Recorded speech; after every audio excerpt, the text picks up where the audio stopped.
kita menjemput orang yang bukan calang-calang, yang semuanya hero-hero berlaka, dan kita nak tahu apa story mereka. Korang berada di dalam podcast Hero Sebenar. Hai guys, Assalamualaikum. Selamat kembali korang dalam podcast Hero Sebenar. Di mana podcast ni kita akan jemput guest-guest kita yang pelbagai bidang, pelbagai cerita yang diorang nak kongsikan, yang mungkin boleh jadi sumber inspirasi korang, dan benda yang baik kita boleh ambil iktibar, ataupun benda yang buruk kita tinggalkan lah.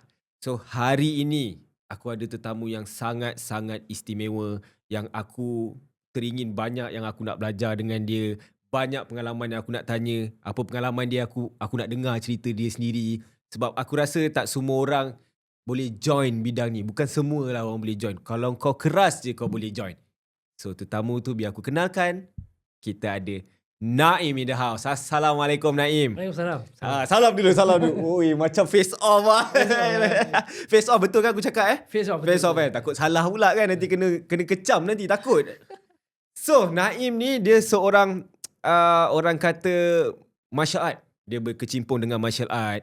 Dia dah masuk banyak tournament. Ni antara orang kata yang dia pernah menang. Ada lagi ke? Yang tak bawa lagi? Ada lagi. Tapi yang ni antara yang okey lah. Sentimental sikit. Sentimental lah. Ada. Kalau bawa ni penuh ni rasanya ni. tak penuh sangat. So, okay Naim. Aku nak tanya banyak sebenarnya Naim. Tapi untuk round yang pertama ni, round 1 lah kiranya. Round 1 ni aku nak tanya ting. Kena ada bunyi kan. Kejap lagi ada perempuan datang bawah. Tak ada Jangan. Round 1 perempuan datang kan. So untuk round pertama ni aku nak tanya macam mana seorang Naim bermula join MMA ni. Okey. Aku boleh dikatakan masa dululah. Teenager dulu nakal lah. Selalu terlibat dalam gaduh. Time tu umur berapa lah agak-agak tu Masa sekolah lah. Masih sekolah menengah Memang gaduh tu biasalah kan. Lepas tu minat tu ada. Adalah masa sekolah tu ada masuk taekwondo. Biasalah budak sekolah masuk taekwondo kan. Training tak ada pun. Tapi pergi competition MSSD antara daerah. Dapat menang silver medal lah. Silver medal tu pun aku kalah dekat final sebab aku tertumbuk ke opponent. Tertumbuk tu secara tak sengaja sebab ke? Taekwondo tak ditumbuk. Okay. Dia kick je. Alright. So, disebabkan tertumbuk tu point. Tolak point tu. So selepas pada tu memang minat fighting ni. Beli glove. Tapi training cowboy. Training kat rumah dengan adik apa semua kan. Time tu dah ada YouTube ke apa tengok? Time tu YouTube ada. Dah ada baru lah. Waktu tu famous Kimbo Slice. Oh, tak kenal weh. Tak kenal lah. jauh sangat. Bukan sama aku. Kimbo Slice ni dia orang fight backyard. Okay. Dia fight pakai bare knuckle lah. So daripada situ suka tengok. Dan ada timbul minat lah kan. Tapi tak adalah kita fikir untuk go serious. Okay, sampailah satu time tu 2013. Time tu aku pun dah umur 25, dah lambat lah. Tapi first event IMA ni lah, Malaysian Invasion ni aku bawa ni. Ini first kau kira kau start professional lah? Maksudnya start training Serious. Try lah. Pasal dia punya dulu Malaysian Invasion ni dia ada keluar satu macam mana orang panggil ayat. Now everyone can fight. Macam tu lah. Kalau Asia kan now everyone can fly. Okay. Tapi waktu tu now everyone can fight. Waktu tu aku terfikir apa benda. Tak tahu MMA ni. Tengok dia fight dalam cage kan. Menarik benda ni kan. Aku cakap time tu baru kahwin. Baru nak kahwin. Waktu bertunang. Cakap try lah. Dengan pergi baru lepas makan kendurinya. Pergi try. Dia buat try out kan. Pergi try. Dapat. Padahal tak ada training pun kan. Time tu skill tak ada lah. Skill tak ada. Sikit-sikit lah. Taekwondo dulu kan. Taekwondo sikit kan. Dapat dia jadi top 16. Waktu tu dia orang nak select top 16 setiap kategori. So dapat. Lepas tu dia start daripada tu lah. Dah dapat tu baru pergi cari gym. Training proper. Tapi Naim, aku nak patah balik belakang sikit lah. Okey, Aku boleh. nak tahu masa zaman sekolah kau ni sebenarnya kan. Maksud tapi betul adalah kawan-kawan aku juga, tapi dia bukanlah orang kata profesional yang dalam MMA ni. Tapi kebanyakannya dulu yang memang orang cakap kalau dia ni kalau bergaduh je kat belakang, inilah muka dia. Tapi bila dia dah start besar tu like macam dia gunakan apa yang dia minat tu dalam benda yang betul lah. Betul. Dia pergi practice benda yang betul, pergi gym. Aku nak tahu, maksudnya masa kau sekolah dulu tu mungkin kau ada terpengaruh, bukanlah terpengaruh, maksudnya kau tengok wrestling ke, kau tengok WWE ke, ataupun kau pernah tengok apa-apa movie boxing macam Wan, aku minat lah benda ni. Okay, masa kecil memang aku selalu tertarik dengan fight scene. Kalau tengok TV ke kan, dalam cerita fight scene, selalu rasa macam best ni tengok. Kalau tengok video tu boleh ulang-ulang lah tengok. Lepas tu terpengaruh juga WWF waktu tu. Dulu lah, World Federation Kan kat sekolah rendah dulu main dengan budak-budak member kan, dengan adik. Itulah. Terus daripada situ lah kot. Ada timbul. Tapi pada aku rasa benda tu dia natural lah. Datang lah. Tapi dalam family kau, okay, kau ada berapa adik-beradik? Ada 8 adik-beradik. Ui, ramai. 4 lelaki, 4 perempuan. So dalam family kau macam, adakah parents kau juga pun memang, mungkin ada yang ada orang kata ilmu martial art ni ke, mungkin ada yang belajar silat ke daripada parents ke? Ayah aku dia belajar judo lah. Masa dia universiti dulu di London. Tapi dia tak adalah go serious competition, tak ada, tapi dia practicing judo masa dekat universiti. Adik-adik lain? Adik seorang yang fight. Kita orang 8 beradik, 4 lelaki, 4. So yang 4 lelaki ni boleh kata aktif dalam sukan lah. So untuk dalam bidang fighting, aku dengan adik aku. Macam kau cakap tadi, bila kita tak belajar ni, kita tak jumpa orang yang betul kan. Bila kita fight kat sekolah, kalau ni kita rasa kita lah paling kuat kan. Macam mana cerita tu? Dia sebab kalau masa kat sekolah tu kau banyak terpengaruh dengan movie lah, apalah kan. Jadi kau rasa macam aku pun kuat juga macam tu kan. Tapi bila dah masuk, baru kau jumpa orang kata macam susah sebenarnya nak lawan ni kan. Kau nak hadap betul-betul lawan. Kalau gaduh kat luar tak sampai 3 minit. Bedal je. Mungkin 1 minit pun tak sampai, mungkin berapa second je. Tapi bila kau masuk ni 3 minit kau nak kena tahan. So dia sedikit sebanyak jadikan kau grounded lah. Macam susah benda ni. Aku pun tak kata aku terror lah sampai sekarang pun. Masih belajar lah. Masih belajar. Kita hidup ni belajar kan. So kiranya ada tak momen ataupun yelah lalu gaduh je kerja kan dulu kan. Ada ke satu momen macam bapak kau macam apa aku nak buat dengan kau ni ni? Ada satu ketika sampai dia macam silent treatment. Tak apa. Ui, ayah kalau silent treatment takut tu.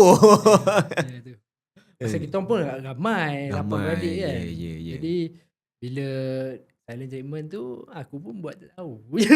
Tentu keras lagi lah. Tentu keras. Keras lagi lah. Tapi bila dah masuk bidang ni, itu satu benda yang aku mula sedar lah kot. Tak ada nak panah barang sangat. Betul. Pasal baru kita tahu kan nak fight ni. Tapi pada akulah, pada orang lain aku tak tahulah, mungkin ada dia rasa dia lebih kuat, itu aku tak tahu lah. Tapi pada aku ni pendapat. Maaf lah nak tanya lagi kan. Sebab okay. tadi kau pun ada cakap pasal panabaran apa sahajalah kan nak tanya. Adakah dulu like macam memang sentuh sikit tak boleh ni, kalau kau terlanggar ni kau sabar jap kau ni. Memang aku taekwondo kau ni nak kata tak, tapi kalau gaduh tu akan pergi lah.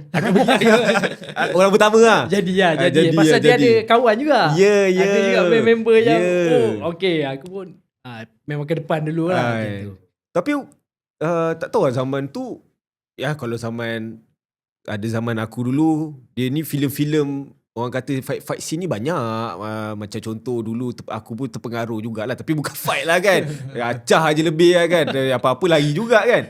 Crowd Zero lah, apa. Zaman aku yang dangerous. Oh, itu lagi seram. Yang dangerous. Episod banyak kan. Zaman aku yang dangerous. Semua nak jadi gangster kan. Semua nak jadi gangster. Tapi bila dah bergaduh, tinggal lah berapa kerat dia. Yang lain semua lari.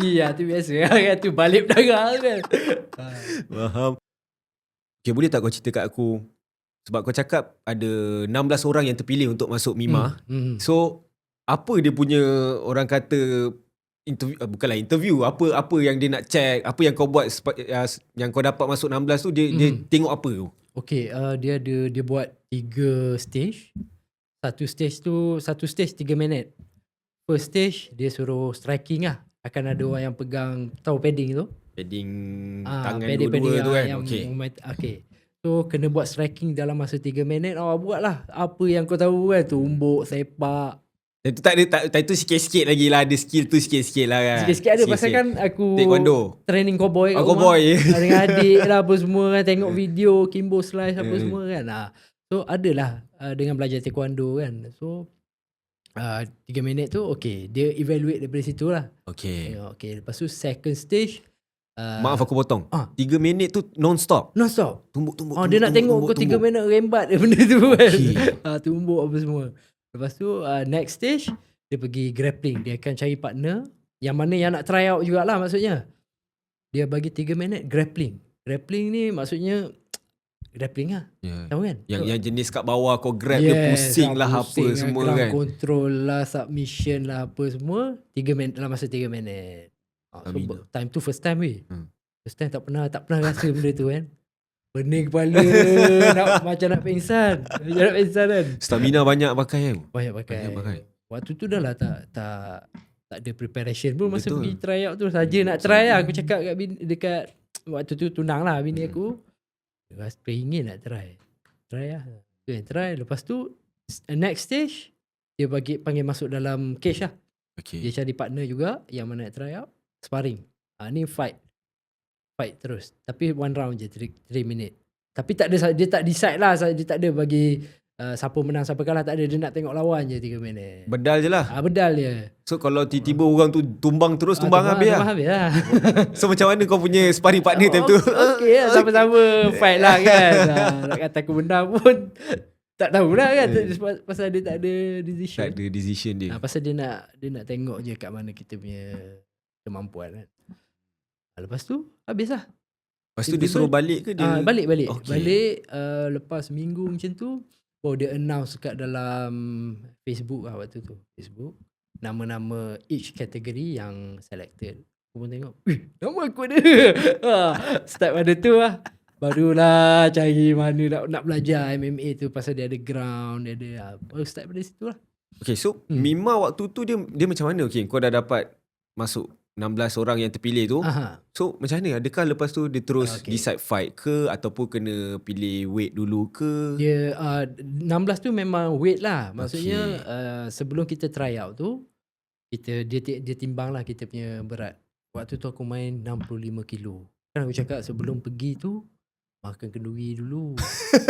Tak tahu, tak prepare benda tu. Kita tak ada ilmu lagi waktu tu.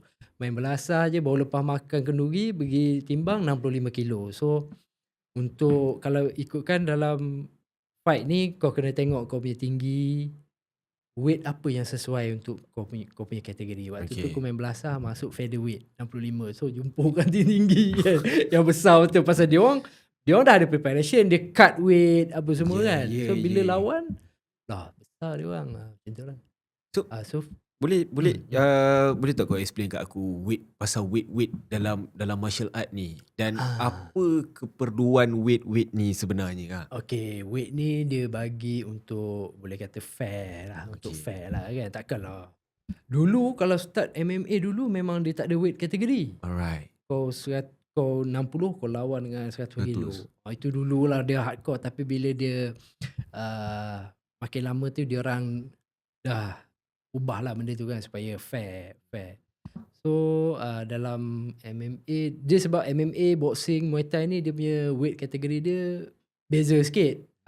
Kalau MMA flyweight lah, kita kata flyweight 57 kilo ke bawah. Bantamweight 61, featherweight 65, lightweight 70, Okay. welterweight 75 kilo. Banyak kategori. Dia 8 Paling macam tu tinggi lah. heavyweight. Heavyweight 100 kilo above lah. Alright. So dia sebelum kau nak masuk fight tu kau kena decide lah mana.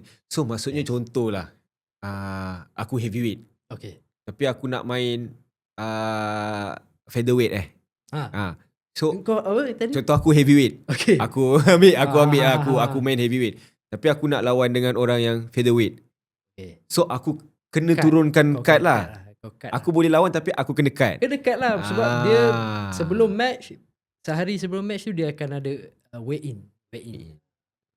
So opponent akan datang, kau timbang, ngam. Then boleh proceed dengan fight. Alright. Kalau tak lepas kau disqualified ataupun macam Tak layak lah. Tak layak untuk bertanding tak lah. boleh fight lah, tak fair kan. Kita balik kepada journey Mimang kau. Okay. Okay, so kau dapat featherweight 65, betul ke? 65. So itu kau main sampai sekarang lah, sampai Tak. Oh. Sebab okay, sebab Mima ni dia ada 5 season. Okay. Setiap setahun satu season lah. Okay. So aku masuk daripada first season, Mima first 2013. Aku kalah dekat dia sebab pasal dia main kalah mati 16 orang ni dia jumpa 8. Faham tak? Macam mana tu? 16 orang. Jumpa 8-8 sekali? Bukanlah. Itu macam Royal Rumble wrestling pula. Bukanlah. Dia akan match kan. Match lah siapa lawan dia. Tapi dia main kalah mati. Okay. Siapa kalah, habis. Alright. So next stage. Dia panggil ladder match. Quarter final, semi final, final. Okay. So ada 4 kali lawan. Betul lah. Itu untuk first season? Semua setiap season dia buat macam tu. Dia buat Tapi macam tu. first season tu aku kalah dekat semi final. Dekat semi final kau kalah. Kalah KO ke apa ke waktu submission. itu? Submission lah. Submission kena choke. Okay. So bila dah keluar dekat Facebook yang kau layak untuk pergi next round, apa yang kau ambil lepas tu? Maksud aku, apa tindakan kau lepas tu? Macam dah ambil ni. Dan itu pun aku anggap mungkin kau tak tahu lagi kot ilmu dia macam mana. So macam mana kau punya journey nak cari lagi knowledge, ilmu untuk masuk? Lepas pada season 1, continue lagi next year. Tak puas kan? Tak puas. Rasa macam aku boleh pergi ni kan. Pasal dia dah datang minat, apa semua dah serius. Next season aku cut. Dah ada knowledge sikit kan. Cut lah. Daripada 65 tu cut kepada 61. Betul. 61 bantamweight. Kategori yang okay lah, sesuai lah kan. Tapi kalah. Season tu next year tu aku kalah dekat quarter final. Submission juga. Kena choke juga. Next year try lagi. Tak puas lagi? Tak puas lagi. Ni aku dengan adik aku sama ni. Oh, adik kau dapat juga? Dapat juga. Masuk juga. Okay. Season 1, season 2, season 3 sama-sama. Season 3 masuk. Turun lagi. Drop. Daripada 61 turun lagi, drop flyweight pula. 57 kilo. Pasal dah ada ilmu kan. Kadang dia panggil weight, kau punya walking weight 61. Sebelum fight kau cut lah. Cut air duduk dalam sauna 57 kilo. So bila kau cut, kau fight 57, besok mungkin berat kau dah naik sikit lah 59. Jadi kebiasaan MMA dia orang akan buat macam tu. Pasal MMA berat memang advantage. Silakan, sama balik. Terganggu lah, kacau lah diorang ni macam ni. Kacau betul lah tengah borak ni. Tak ada. Depan sikit kan. Okay. Lepas tu?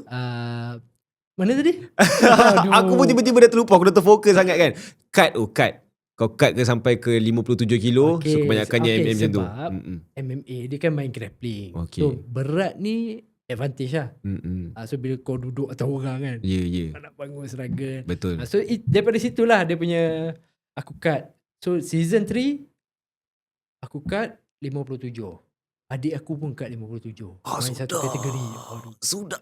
Dalam 3 season ketiga satu kategori dengan adik. Satu kategori. Sudah. Aduh. Ini cerita ni best ni. Adakah jumpa? Cerita ni memang best. Ini family punya hal ni. Family affair. Okay, season 3 tu tapi silap lah pasal kita pun waktu tu kita follow instruction daripada gym lah kan. Ya. Okay, so masuk sama kategori lawan. Tapi tak jangka pula nak ni kan bertembung dekat. Okay, waktu tu kita panggil final lah. Sebab siapa yang champion yang sebelum ni dia dah pegang belt. Okay, yang season sebelum ni dia dah pegang belt. So bila final untuk season tu, siapa menang challenge yang pegang belt. Jumpa lah sekali.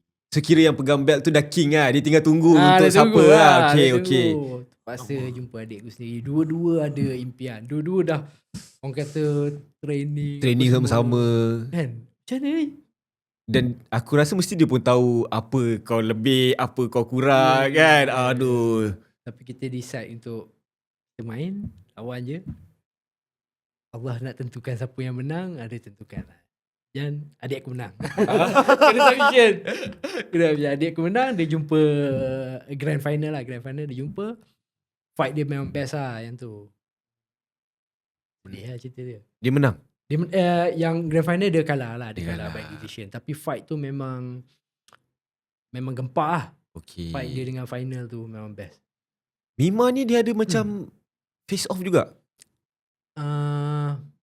Dia bila final baru ada so, face off. Contoh macam kau dengan adik kau ada face off ke? Ada lah. Ada tu kan? Tapi dia tak adalah macam official buat semua orang datang tengok. Tak ada. Tapi kita lepas weigh in tu ada ambil gambar lah face off. So tak adalah macam ada drama sikit ke? Drama tu bila time final nanti. Time final tu berdrama. So dengan adik okey je lah. Okey je lah. Tapi macam mana macam okay sebelum ni best ni. Tapi tu berbelah bagi bro. Belah bagi lah pasal aku pun nak menang tak? Dia pun nak menang. Sama-sama nak menang ni. Aduh.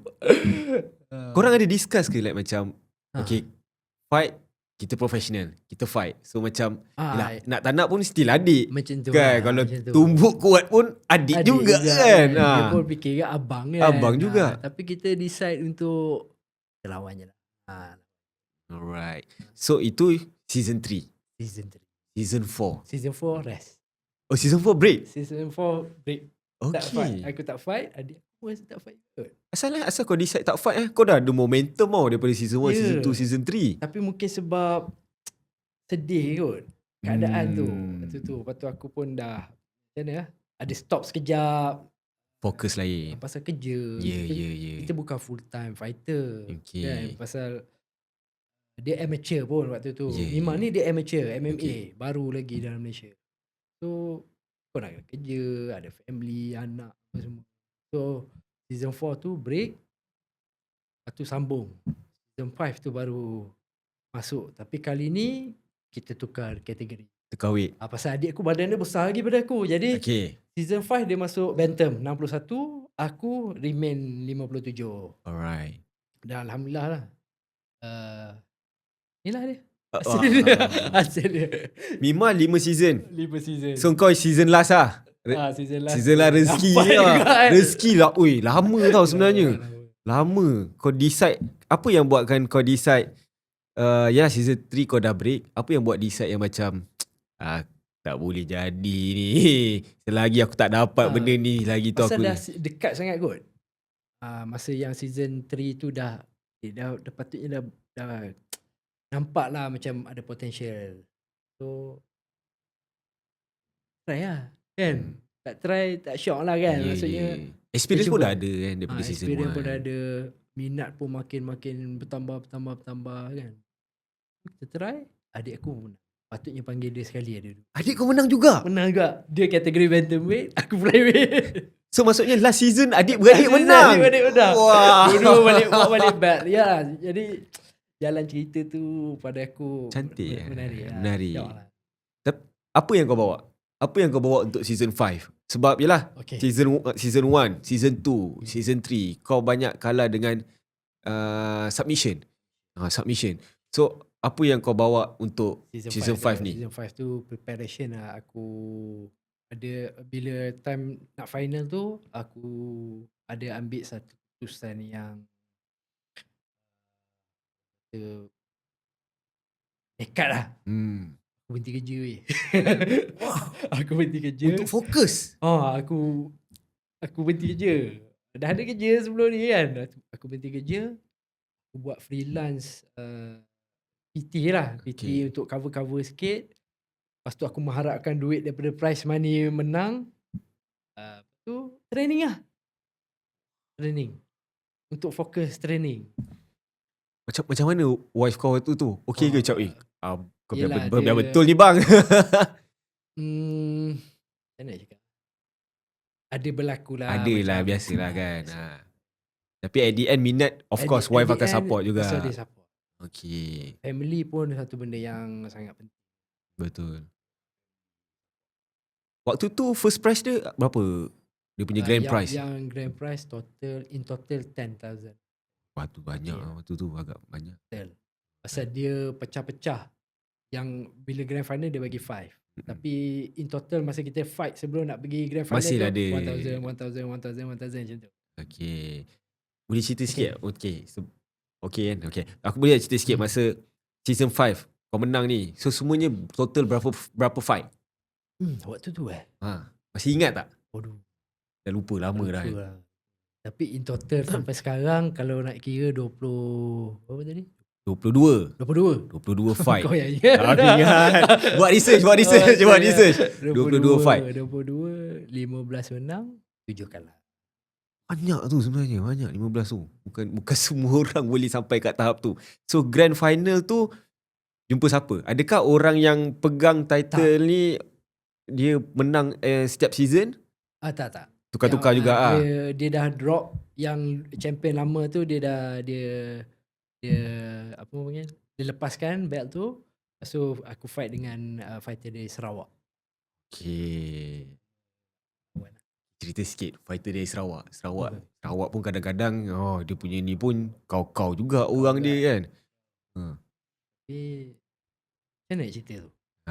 Macam mana okay lah kita start dengan face off bila kau tahu kau nak jumpa dia ataupun kau dah memang pernah tengok video-video dia sebelum ni untuk kau study kan. Pernah tengok lah, memang kita tengok kan. Bila dia fight pun kita tengok memang keras lah. Ada part yang dia bagi KO orang. Tapi aku pernah jumpa, aku ada lawan dengan dia. Ada lawan sebelum tu aku menang submission. Lepas tu sebab yang season 5 ni dia tak buat kalah mati. Okay. Itu beza dia. Season 5 dia buat macam point system. Okay. Kau jumpa semua orang, point. Last kali. Baru kumpul point tu lah. Okay. Kawan tak tu? After tu ada bergaduh sekejap. Okay. Biasalah bagi aku dalam comeback ni punya ni memang gaduh tu normal lah kan. Kalau tak gaduh tak best sukan ni. Lepas fight tu ada gaduh sekejap tapi lepas pada tu kita kawan. Aku nak tahu face off tu. Face off. Bila face off tu mesti dah yelah kau nak lawan untuk champion. Of course dah ada media. Media ni of course lah dia orang nakkan drama tu kan. Tapi yang season 5 tu tak ada lah. Dia tak buat waktu tu. Alah, dia tak ada buat Tak ada face off. Tak ada face off. So tak ada jumpa depan-depan. Tak ada lah. Tapi adalah berlaku macam tolak-menolak tu masa ada kita orang ada kena buat macam apa shooting untuk buat promo video untuk event ni lah. Okay. Adalah berlaku macam tolak-menolak tu lah. Biasa tu kan. Bestnya. Berapa round dia kira kalau macam tu dia kira point terus ke atau dia terus macam ada round 1 ke round 2 ke round 3 ke untuk kalau fight memang dia ada 3 round lah. 3 round. Selalunya untuk title belt 5 round. Okay. Round ke berapa kau ni? Aku menang round ke-3. TKO. Terus sekali hook. Lari tu panjat cage lah. Panjat cage dulu. Cantik ni benda ni. Alright. So okay sorry aku patah balik sikit ke belakang. First bila engkau dah ada vision, kau dah nampak dah kau nak pergi ke mana, kau nak fokus untuk benda ni. Waktu itu aku nak tahu momen dan pengalaman kau masa first kau masuk gym. Gym apa yang kau pilih? Sebab martial art ni semua boleh kan? Maksudnya Muay Thai pun boleh masuk untuk Mima ni kan. Kickboxing pun boleh masuk. So kau decide waktu tu kau nak belajar apa? Memang decide untuk belajar MMA lah, mix lah. Mix lah. Kita ground control, submission. So sebenarnya aku kadang-kadang ni aku kurang faham sebenarnya dengan MMA ni. Rupanya MMA ni dia, aku ingat MMA tu satu sukan sebenarnya. Oh rupanya dia lebih kurang macam, oh MMA ni macam ada silat, ada boxing. Dia lain dari pecahan dia. Dia MMA ni dia panggil dia boleh kata all round lah, all round fighting style. Okay. Ada pesanan penaja tiba-tiba kan. Aduh. Okay. Lepas tu? Dia all round lah, maksudnya kalau Muay Thai dia stand up fighting saja, striking je kan, dia tak ada take down, jatuh bawa. Ada jatuh tapi dia akan bangun balik. Tapi MMA ni dia jatuh pun kau terus awan dia. So untuk kau masuk MMA ni kau kena complete lah semua benda tu. Macam aku, kekurangan aku dekat ground tu banyak kalah tu yang submission tu. Banyak kalah submission. Kau susah tak kau nak adapt dengan diorang punya training? Susah tak? Mungkin kau boleh explain macam mana training dia. Sebab aku tengok few lah kadang-kadang ambil paling dekat lah, aku tengok yang Khabib punya gym kan. Kadang-kadang kan aku tengok dia punya lantai dah macam banjir. Memang macam tu lah. Lepas tu beruap pula tu satu gym dia kan. So boleh cerita macam mana struggle-nya kau training tu? Macam mana mungkin kau start daripada pagi ke apa? Memang kita buat 2 session macam tu lah. Pagi bangun jogging, sprint. Lepas tu petang grappling, sparring. Memang macam tu lah. Kalau kau sebut tadi Khabib, memang Khabib ni adalah salah satu yang aku tengok, aku minat lah. Aku minat pasal dia bukan saja bawa satu orang kata apa, pengaruh, bukan saja fight, bukan jadi fighter, tapi in terms of agama. Pasal dulu aku teruk juga lah kan, tapi sedikit sebanyak benda tu dia menarik aku untuk jadi seorang fighter yang lebih baik. Pasal dulu kan dulu ayunnya semua kan. Faham. Tapi dia banyak main grab je kan, kalau ikutkan Khabib punya style. Khabib punya style wrestling lah. Wrestling. Tapi tu pun kalau macam kita sebagai Islam ni kita dah tahu dah. Wrestling sunnah. Kat situ pun kita boleh tengok kan. Memang real lah. Real. Tak pernah kalah kan dalam UFC. Dahsyat. And then dia train, dia punya budak pun tak pernah kalah juga sampai world champion juga kan.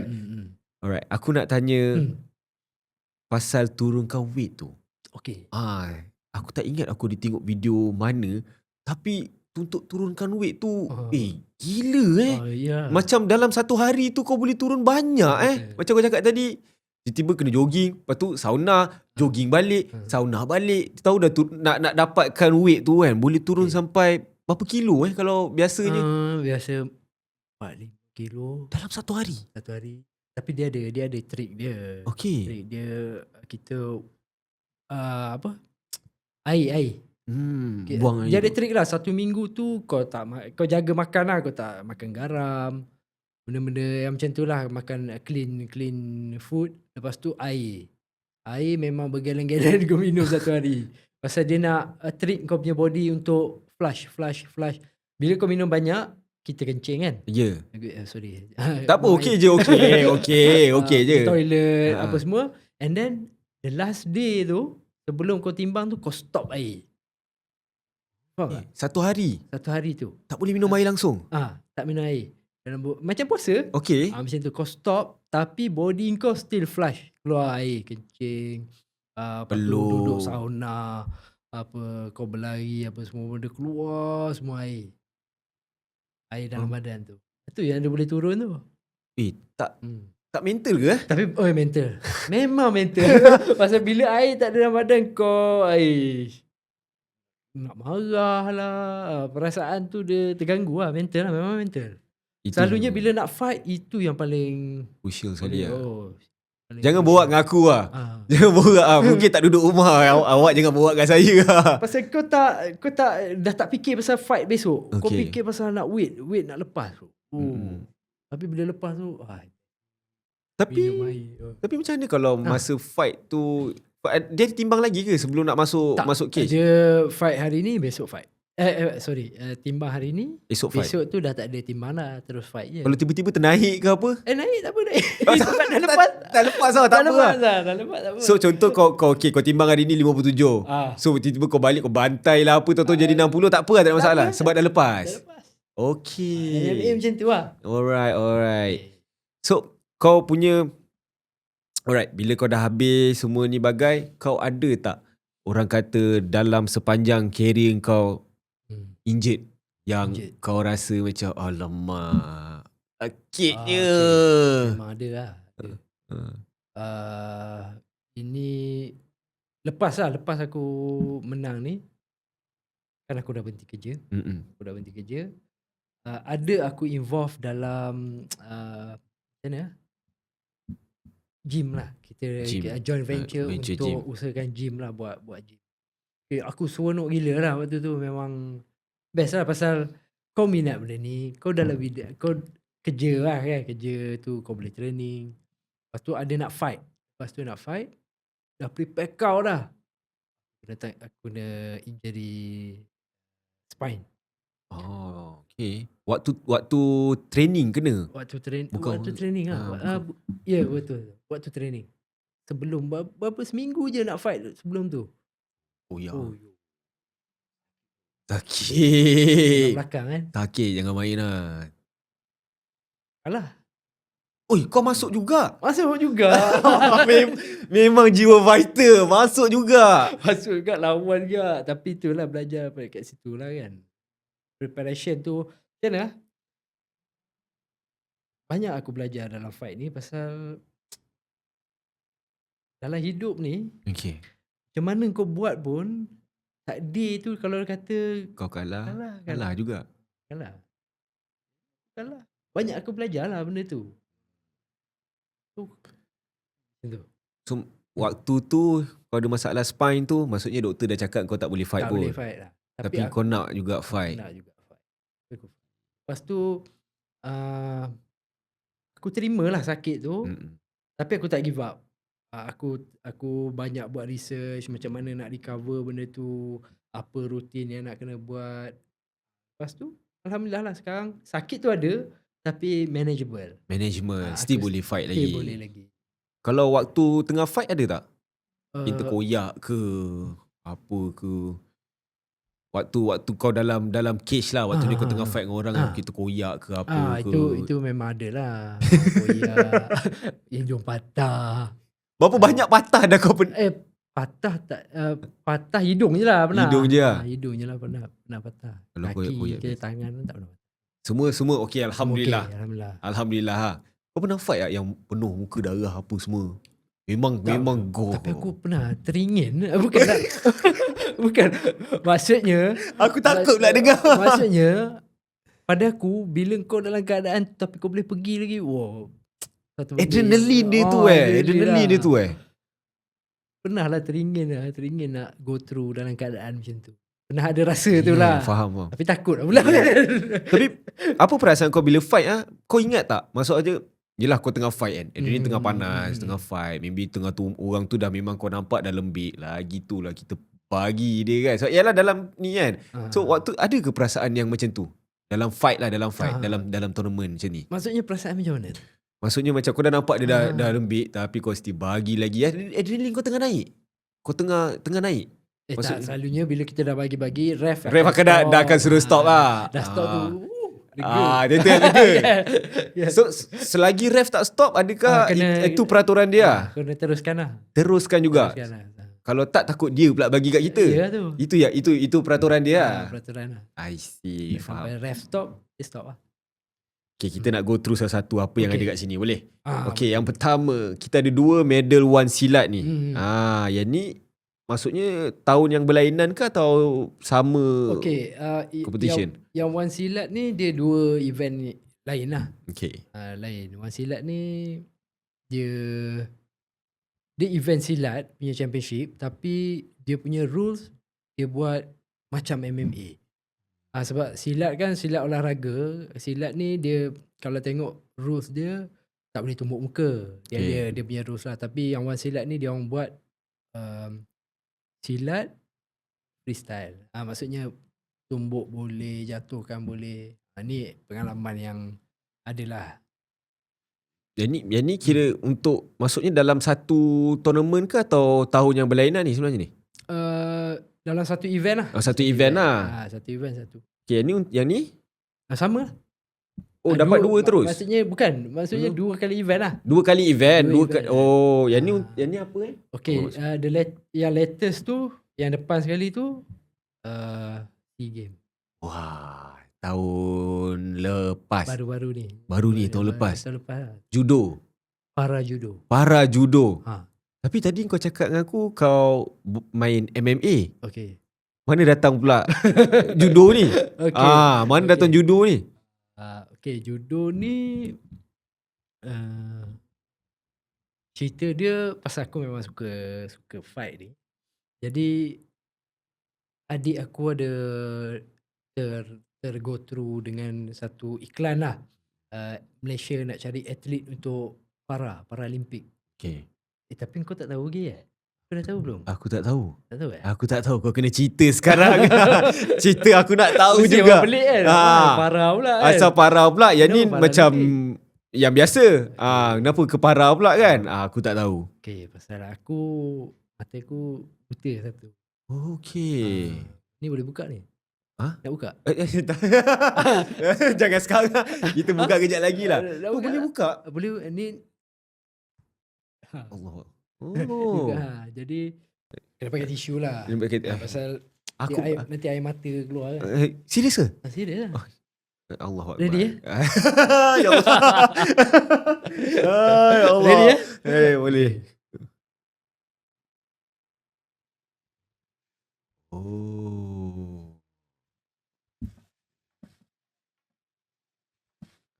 Okay. Besar.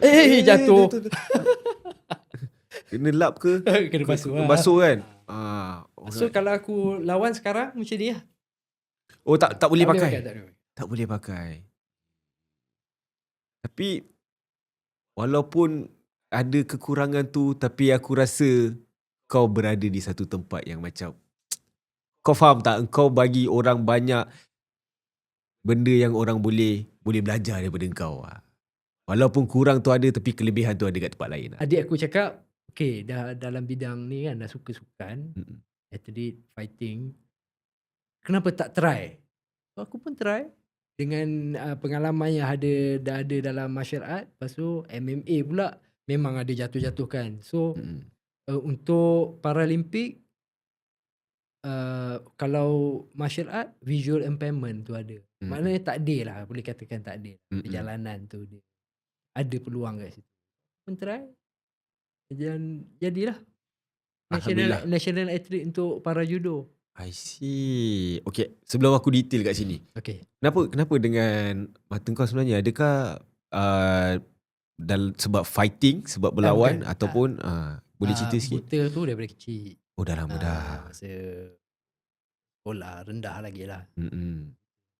Tapi dulu mata ada lagi. Masa aku lawan Mima ni, mata betul. Okay. Ni baru buang. bila lah? 3 tahun lepas. 3 ke 4 tahun lepas. Okay. Buang. Pasal mata tu dia dah tak function kan. Jadi dia makin lama mengecut, sakit-sakit. Aku start masa COVID lah. Masa COVID tu suffer jugalah. Pedih. Macam kira lama gak lah. Lama dah sakit ni. Lama lah. Bila kita dah makin besar tu, mata makin mengecut. Sakit. Lepas tu doktor decide untuk buang lah. So pakai prostetik. So benda ni dari sekolah rendah. Dari sekolah rendah. So maksudnya dari sekolah rendah tu kau mata belah kanan kau dah penglihatan tu kurang jelas dah lah ke atau? Tak ada dah. Sampai ke sekolah menengah. Sampai ke sekolah menengah. Sampai yang aku lawan-lawan ni semua. So maksudnya sekolah menengah yang kau gaduh cowboy tu dengan ni lah. Ya. Ui, memang fighter bro. Lu memang jiwa fighter bro. Okay, faham. So macam mana pemilihan untuk para ni judo? dia tengok lah dia kena join lah. Kita join kelas, ada lawan lah, kita belajar lah kan. Belajar macam kita pergi kelas. Then masuk competition lah. Tapi kebanyakan untuk judo Malaysia, kita tak banyak sangat player. Okay. So Ya jarang aku dengar judo punya ni. so tak banyak player. Jadi aku ada yang pergi hari tu pun 2 orang je. 2 orang. Satu kategori yang buta sepenuhnya. Satu lagi akulah, separa lah, kita panggil separa. Pasal sebelah ni pun tak nampak jelas sangat. Tak HD lah. Okay. Sebelah dah tak ada, sebelah tak jelas. Alang-alang tu maaf lah tanya, macam mana yang kalau tak nampak semua tu diorang fight? Untuk judo kan dia main macam campak tu kan? campak jatuhkan. Okay. Dia ada teknik-teknik dia. So Ya, pesanan penaja. So kalau tiba-tiba tengah diam tu maksudnya ada pesanan penaja. Okay, korang dengar je, diam. Okay. sebab dia terus pegang. Dia grip. Maksudnya buta tu judo yang paling sesuai sekali. Pasal dia dia pegang opponent untuk jatuhkan. Untuk art, judo judo punya ni, apa, okay lah kalau kau tengok MMA, tumbuk, KO, silat, sepak terajang, semua bagai, kickboxing. Kalau judo ni, kau tengok dia punya, kalau bahasa dia, steam dia mana lah. Kan, kalau MMA kau tumbuk lah apa, terajang, muay thai pun sama, boleh pakai semua. Kalau judo ni macam mana? Okay. Nak tahu tu? Nak tahu Okay, judo ni pada aku susah. Susah nak explain Dia macam mana cakap? Pasal kau senang nak kalah. Faham tak maksud aku? Permainan dia tu kau silap sikit je, jatuh je belakang, habis. Jatuh je, dia quiz kau jatuh ke belakang, habis. Kalau MMA ni kau jatuh, kau boleh continue lagi kan. Sambung balik. Peluang untuk kau teruskan tu ada. Tapi untuk judo, technical, timing, kau punya attacking tu kena tepat. Maksudnya tak ada hesitation. So pada aku, aku pun dah berumur sekarang ni. Jadi tumbuk-tumbuk tu kalau boleh kita kurangkan lah. Nak kurangkan sikit lah. Kalau boleh nak elakkan kecederaan tu, tak nak lah ada banyak sangat je. Tapi tu transition tu lah daripada MMA ke judo. Tapi MMA masih lagi aku minat lah. Aku tak letak lagi, buat masa sampai hari ni aku tak letak lagi macam okay aku stop. Pencen tak ada lagi lah. Aku tak tahu. Aku go with the flow. Kalau tiba-tiba bulan depan ke 2 bulan lagi tiba-tiba nak fight, mari lah. Takutnya. Okay, so apa lagi yang kau belajar selain MMA, judo? Mungkin ada lagi yang aku boleh tanya ke? Mungkin kau pernah buat silat juga ke? Silat masa aku start MMA kan aku cari gym. Okay, gym tu memang coach aku dia orang silat. Tapi kita silat lebih kepada combat lah. Apa beza silat combat dengan silat yang seni ada bunga-bunga dia? Aku tak boleh nak komen banyak sangat pasal tu lah. Pasal aku tak ada deep knowledge sangat pasal silat. Tapi aku belajar dengan coach aku tu, dia ajar banyak lebih kepada terus fight punya. Fight punya teknik. Okay, mungkin kau boleh explain kalau combat punya dia macam mana? Kalau based on mata kasar orang luar kalau tengok kan, biasa kalau tengok silat dia ada bunga dia, kau masuk. So kalau combat ni dia macam mana? Adakah dia punya pergerakan dia macam MMA juga ke ataupun macam mana? Ke lebih kurang? Okay, aku tak kata aku macam mana cakap? Kita belajar sama-sama kan. Macam cakap lah, aku tak berani nak pasal aku bukanlah pure orang silat. Okay, orang silat mungkin lebih faham, boleh terangkan. Tapi ini apa pemahaman yang aku rasa. Yang kau belajar combat ni kan. Aku rasa lah untuk bunga-bunga tu dia lebih kepada mobility. Maksudnya sebelum setiap apa-apa tu kan dia ada dia punya bunga dia punya kekuda tu. Dia nak activate, kalau kita boleh aku fahamkan dari segi sport science lah. Okay. Dia nak activatekan muscle tu. Alright. So kau ready untuk engage untuk lawan. Sebab masa tu kan kau tak boleh terus tengah duduk macam ni terus lawan kan, boleh injury lah apa. So pada aku rasa bunga tu dia satu seni lah, seni dia, tapi di sebalik tu mobility untuk prepare kau punya body untuk go for action lah. Selain silat ada lagi yang kau belajar? Itu je lah for now. So ada plan lagi ke untuk mungkin kickboxing, muay thai, boxing? Bila kau belajar MMA, kau dah belajar dah benda tu, boxing. Cuma kita tak fokus 100% to boxing. Macam tu. Bila MMA ni kau kena belajar wrestling sikit, kau kena belajar Brazilian Jiu-Jitsu sikit, kickboxing. Adalah semua teknik tu kita gabungkan. Sikit. Macam tu. Right. So aku nak tanya kau kan. Aku anggap kau ni OL lah bro. Apa tu? Orang lama lah. Lama. Orang lama dalam benda ni lah, dalam martial art ni kan, dalam tournament ni semua aku anggap orang lama lah kan. Boleh tak kau explain dekat aku? Mungkin ada orang yang dekat luar sana tu tak tahu apa perbezaan. Macam sekarang ni One Championship. Sekarang ada One Championship. Tapi mungkin orang tak tahu apa perbezaan One Championship dengan UFC. Personally aku tak tahu lah. Aku pun tak tahu sebab aku ingatkan One Championship ni memang untuk Asian saja. Tapi tidak sebenarnya kan. Ada juga orang-orang yang luar daripada Asian. Sama juga macam UFC kan. So tapi kat Asian ni One Championship lebih naik. One Championship apa beza? Apa beza sebenarnya dua benda entity nama entity ni? Okay, apa yang aku boleh terangkan, One Championship tu dia satu entity yang dia organize fight event. Banyak kategori.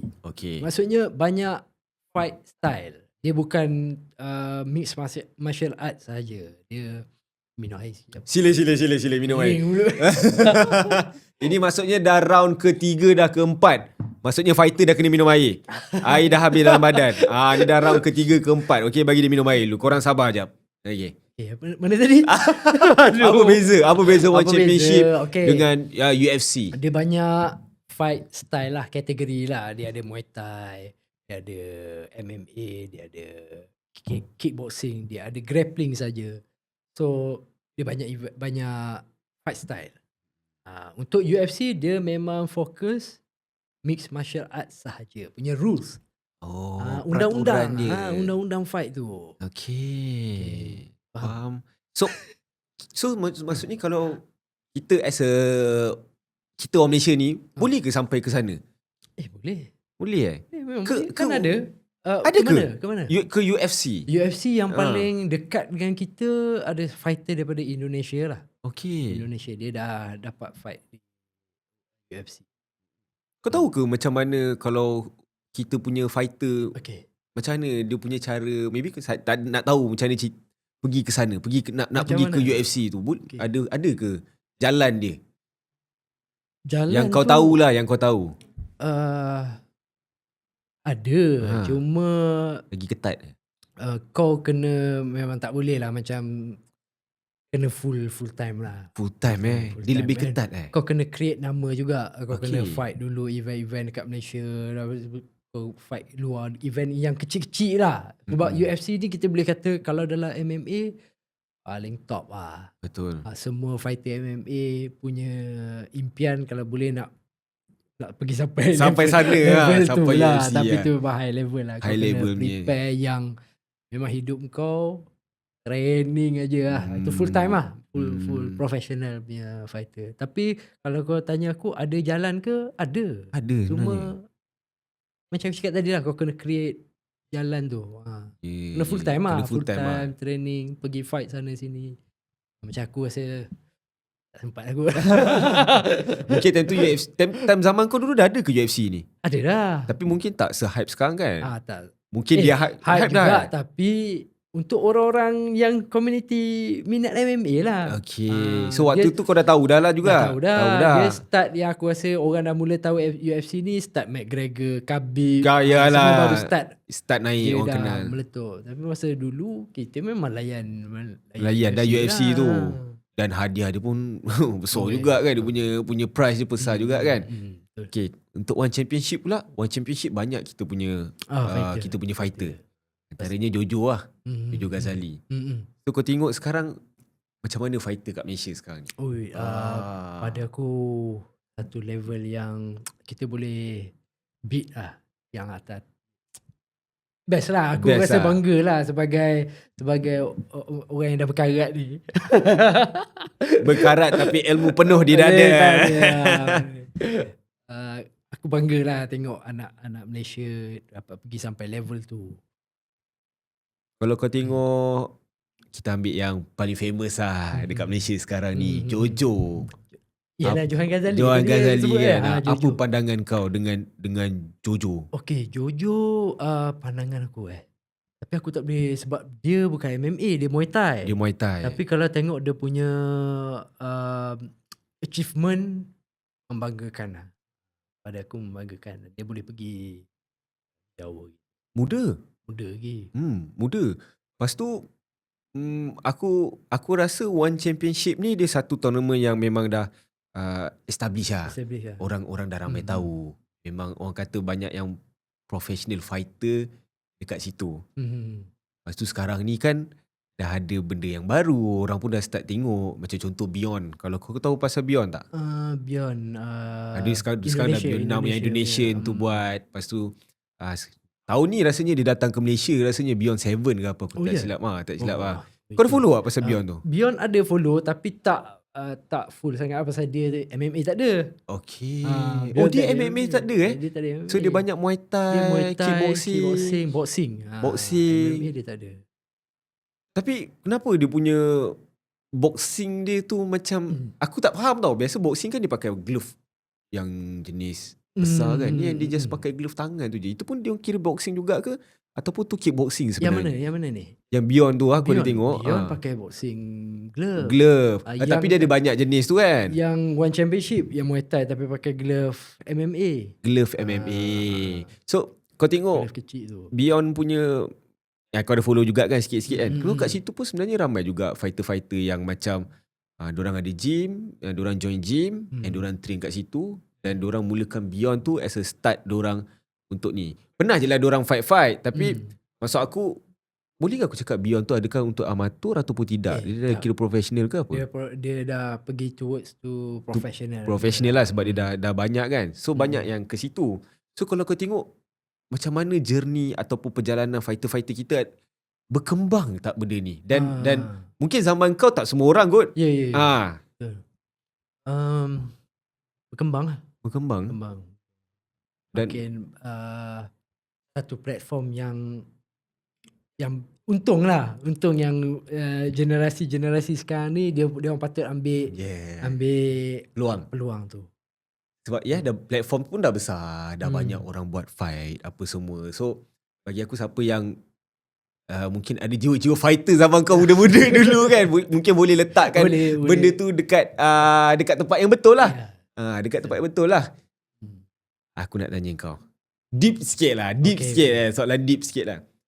Sepanjang kau fight, banyak dah tournament yang kau masuk. Ada tak benda yang kau rasa macam aku terlampau fokuskan benda ni sampai sebenarnya aku dah terlepas something? Mungkin family kau ke? Aku rasa tak kot. Wah, family support 100%. Memang support 100%. Masa aku fight dulu, bini aku bawa anak aku kecil tengok dekat. Tengok daddy fight. Tengok tepi cage kan. Ada gambar.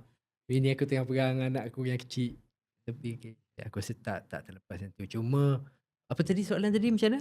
Macam ada benda yang kau rasa mungkin macam cakap bawa anak tepi cage kan. Tapi aku tak tahu sebab kau pun dah ada family, ada wife. Yelah, kadang-kadang wife tengok kau kena nyak kat dalam tu. Mungkin kau ada satu perasaan macam alamak ke, ataupun macam no, ini dah kerja aku kan, aku kena habiskan. Anak tengok ni daddy kena ni kan. Tak ada kot. Aku rasa benda pada aku tu satu perjalanan perjalanan hidup aku yang banyak aku belajar lah. Banyak mengubah cara pemikiran aku. Sebab bila kau lalui kekalahan tu, kan, bila kau lalui kekalahan tu, kau akan question tau, apa sebenarnya, kau banyak self reflection. Lepas tu macam mana kau nak berdamai dengan takdir tu. So pada aku banyak membukakan kesedaran yang macam kuat tu bukan kita punya. Ni deep sikit lah. Betul. Kuat tu bukan kita punya. Kita hanya diberi nikmat, sikit kelebihan dan nikmat tu. Nikmat untuk rasa je. Bukan kau punya pun. Aku pun lepas ni mungkin dah tak kuat dah. Maksudnya kita manusia kan, sampai satu tahap kau pun akan sakit semua kan. Cuma sekarang ni perjalanan ni dia pada aku untuk aku nikmati rasa tu. Nikmati saja. Bukan memiliki. Bukan kau punya. Maksud kau fight, kau kalah, benda tu yang kau kena berdamai lah. Maksudnya terima sebab macam mana pun kau kena terima juga. Betul tak? Sama ada kau ikhlas ataupun kau nak duduk dalam keadaan besar aku kalah macam tu. Tak. So banyak benda tu banyak membuatkan aku sekarang ni senang untuk let go. Benda-benda yang aku nak benda tu tapi aku tak dapat. Aku tak berhenti kat situ. Aku boleh macam ni lah. Kan aku pergi Parasi ni. Sepatutnya tahun ni bulan 10 ada Asian Game. Yang ni kan Southeast Asia. Next Asian Game. Aku dah excited lah. Tahun ni nak prepare untuk pergi Asian Game. Tapi tak dapat. Maksudnya Malaysia hantar untuk orang yang mungkin atlet yang gold medal masa SEA Game. Kau dapat. Cuma aku next ni SEA Game jugalah yang kita Malaysia tuan rumah nanti. 2027 tahun depan. Itu dah confirm ke ataupun ada confirm selection dia lagi? Itu confirm. Itu dah confirm lah. Faham. So next preparation adalah untuk para games next year kat Malaysia. Apa prinsip yang kau pegang sampai kau ada dekat tahap sekarang ni lah? Aku faham yang macam kau cakap tadi tu sebab rasa macam nak runtuh pula tu. Tiba-tiba macam gedeng kan. Aku faham macam yang kau cakap tadi bila kau dah cakap berdamai dengan takdir tu. Sebab at the end kita manusia bukannya kita bukannya selalu menang kan. Bukannya kita selalu ada dekat atas. Betul kan. So aku rasa benda tu pun mengajar juga kita as a manusia untuk be humble lah kan. Betul, be humble. Be grounded. Be grounded lah. Kau macam mana pun kau, contohlah macam orang kata kau ada segala-galanya, benda tu dia tak kekal. Pasal hidup ni pada aku prinsip dia macam sungai lah. Dia mengalir. Kalau yang datang tu best, lepas tu dia pergi. Kau kena be able to let it go. Maksudnya menikmati tapi kau tak pegang. Kau tak pegang sangat. Maksudnya yalah, pasal dia akan come and go. Just nikmati that moment lah, pada waktu tu. So bila kalah, rasai kalah tu. Bukan kata menolak kalah tu. Tak. Rasai. Sakit, rasai. Nikmati sakit. Pasal itulah pada aku dua benda kan. Kau mesti nak yang senang je, betul? Betul. Susah kita selalunya tak nak. Betul. Tapi sebenarnya dua benda tu ada nilai dia. Kalau tak ada susah, tak adalah nilai senang. Macam tu. Inilah fighter yang sebenar, guys. Mungkin macam tu lah. Faham. Sebenarnya banyak juga dari fight ni mungkin orang tengok kasar je. Orang rasa macam fight ni kau sakitkan badan kau je. Tapi at the same time sebenarnya kau dapat belajar banyak benda sebenarnya. Spiritual pun ada Spiritual pun ada maksudnya. Spiritual tu yang paling. Pasal bila kau nak fight, kau takut kan? Takut bro. Kalau gaduh kat sekolah pun dah takut kan. Pengharapan kau letak kat mana? Pengharapan. Kita sentiasa berharap bagi aku go through ni kan. So banyak benda lah belajar daripada situ kan. Kacau betul. Okey lah. Kita pun dah nak sampai ke penghujung. Last question. Kalau lah kau diberi peluang patah balik 10 tahun ke belakang lah. Kalau ni cakap pasal kalau kan. Ada tak benda yang kau nak ubahkan ke, ataupun memang kau rasa macam no, kalau aku nak go through je semua ni? Kalau aku boleh patah balik, aku cakap, Naim, 10 tahun akan datang kan? Kau akan lalui benda yang kau tak sangka-sangka. Just enjoy the process and learn lah. Enjoy the process. Nikmati saja setiap saat. Okay, soalan seterusnya. Sepanjang dalam career kau ni, kau ada tak rasa nak ambil benda yang tak sepatutnya kau ambil lah kan? Sebab atlet kan, sukan, lagilah melibatkan fizikal, sakit. Masa mungkin tengah fight mungkin tak sakit. Dah habis tu yang Allah Akbar kan. Pernah tak terfikir nak ambil benda-benda yang terlarang? Memanglah orang kata kalau fight ni ambil steroid kuat kan. Tapi pada aku, bila aku ambil steroid untuk performance, aku menipu diri sendiri. Faham tak? Faham.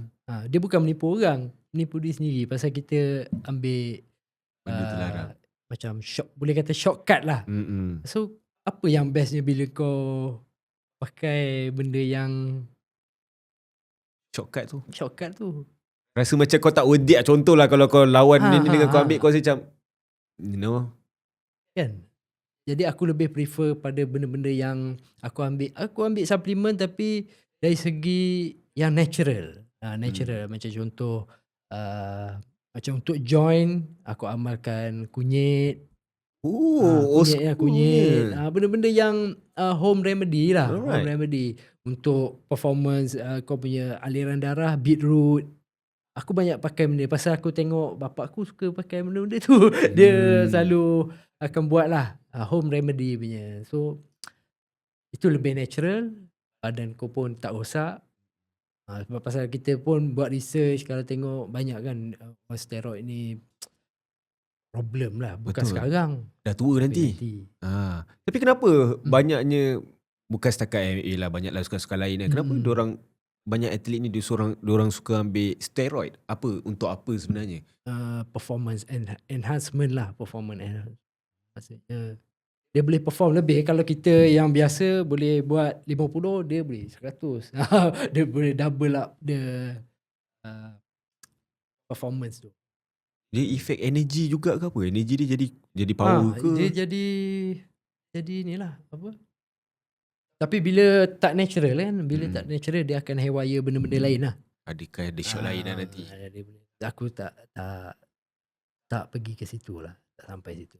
Sajalah nak tanya gosip dalam banyak-banyak suka MMA ni semua, ramai ke ambil untuk atlet-atlet MMA? Aku tak tahu. Yang kau tak tahu sepanjang kan? Oh, dia tak nak buka rahsia lah geng. Macam contoh bila aku main yang untuk SEA Games, kita ada doping dia check, memang tak boleh. Sebelum pergi tu kena check dengan doktor apa benda yang kau ambil. Dia nak tahu apa yang kau ambil yang mungkin termasuk dalam kategori yang dilarang. Betul. So benda tu kita kena declare apa yang kita ambil. Macam aku ambil kunyit ke apa, kena declare doktor saya. Oh iya ke? Kena tunjuk juga? Sebab dia takut apa yang kita ambil tu dalam tu ada bahan-bahan yang tersembunyi. Okay. So kau tunjuk lah macam ambil kunyit, ambil biru. Kena consult dengan doktor MSN lah. Dia sukan. Itu yang untuk national team kan. Kalau yang macam Mima ni Wan Silat ni, still ada juga dia punya check dia? Tak ada. So far yang Malaysia punya tak ada. Tapi kalau kau pergi level macam One Championship ke UFC, ada lah. Itu memang ada lah. Kalau yang ni dia, kau kena jujur dengan diri kau lah. Kalau tu yang kau cakap tu, kau tak, kau macam menipu diri kau kalau kau menang lah. Tak best lah kan. Tak best lah macam tu. Tak rasa lah kan. Tak payah ambil lah, main fight lah tengok kan. Itu aku cakap untuk dia, bukan untuk aku. Okay. Yang takut tiba diorang DM aku, nak fight ke? Tak nak aku. Takut. Alright. So dalam setiap fight, apa cara ataupun teknik kau untuk fokus? Macam cakap tadi kan, setiap kali nak fight, aku tak tahu, adakah setiap kali nak fight walaupun dah lama kau masih lagi ada perasaan takut tu? Takut. Walaupun dah lama, Walaupun masih lagi ada perasaan tu. Takut tu memang kita kena, kau tak boleh tak takut kan. Dia kena takut. Takut tu kena ada, cuma kau kena pada aku, kita tak terpengaruh sangat dengan takut tu. Tapi kita jadikan takut tu sebagai untuk kau prepare apa result lepas tu. Maksudnya kau prepare. Kau takut untuk kalah kan. Bila kita prepare untuk takut untuk kalah tu, bila kita kalah, kita boleh U-turn balik. Maksudnya boleh, macam mana nak cakap, kau boleh untuk terima lah. Maksudnya kau dah ready. Kalau Dah ready, kalah, dah ready. ini je lah takdir aku. Kalau aku menang, ini takdir aku. So itu cara kau fokus lah. untuk setiap fight kau lah. Tapi bukan bermakna kau tak buat betul-betul. Kau buat betul-betul kan. Tapi bila apa result sekalipun, terima lah. Tapi kita sebagai manusia mestilah macam goyang juga. Kita pun dalam proses belajar. Jadi setiap apa yang berlaku dalam hidup kita ni pelajaran lah sebenarnya untuk kita jadi lebih baik. Lebih baik. Banyak belajar. Aku banyak gila belajar dengan kau sekarang ni. Dan aku rasa sukan MMA ni pun membawa engkau ke seorang manusia lebih baik. Walaupun sukan tu sendiri nampak kau ganas. Betul. Tapi kau tukar jadi seorang manusia lebih baik siapa yang join dalam MMA ni kan. By the way, thank you so much Naim sebab sudi datang ke podcast Hero yang sebenar. Aku dapat belajar benda. Dan aku pun harap penonton dekat luar sana dapat belajar banyak benda. Dan mana yang baik kita ambil, yang mana yang jahat tu, mana yang masa dia jadi samsing masa sekolah tu semua jangan ambil lah korang yang rasa nak jadi gangster tu masuklah MMA kalau berani. Tapi contohlah kalau diorang nak belajar pasal judo ke, nak apa ke, maybe kau ada buat kelas ke apa ke, kalau diorang nak reach out ke, maybe kau boleh ni. Boleh lah, boleh follow IG ataupun Facebook Naimul Amal Osman. Alright. Aku ada buat training setiap hari Jumaat lah. Okay. Tapi buat masa ni kita training seminggu sekali. So boleh contact dekat situ? Boleh. Boleh contact situ boleh je. Kita all level boleh. Alright, cantik. So aku boleh datang kalau aku nak. Cantik. Cuba jangan keras sangat Tak. Memang paling keras. Macam takut lah tiba kan. Alright guys, kita pun dah sampai ke hujung rancangan. Terima kasih Naim sudi datang join cerita. Terima kasih banyak. Jadi korang, inilah hero yang sebenar. Kita jumpa lagi episod yang akan datang. Assalamualaikum. Waalaikumsalam.